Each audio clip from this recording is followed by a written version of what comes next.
নমস্কার। মিথ্যে কথা, শঙ্খ ঘোষ। লোকে আমায় ভালোই বলে, দিব্যি চলন সই। দোষের মধ্যে একটু নাকি মিথ্যে কথা কই। ঘাটশিলাতে যাবার পথে ট্রেন ছুটছে যখন, মায়ের কাছে বাবার কাছে করছি বকুম বকুম। হঠাৎ দেখে মাঠের মধ্যে চলন্ত সব গাছে, এক এক রকম ভঙ্গি ফুটে এক এক রকম নাচে। ওমা, দেখো নৃত্যনাট্য! যেই বলেছি আমি, মা বকে দেয়, কত তোমার বেড়েছে ফাজিলামি। চিড়িয়াখানার নাম জানো তো? আমার সেজো মেশোর। আদর করে দেখিয়ে দিলেন পশুরাজের কেশর। কদিন পরে চুন খসানো দেয়াল জুড়ে একই, ঠিক অবিকল সেই রকমই মূর্তি যেন দেখি।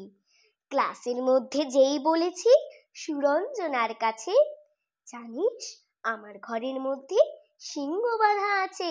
শুনতে পেয়ে দিদিমণি অমনি বলেন, শোনো, এসব কথা আবারও যেন না শুনি কখনো।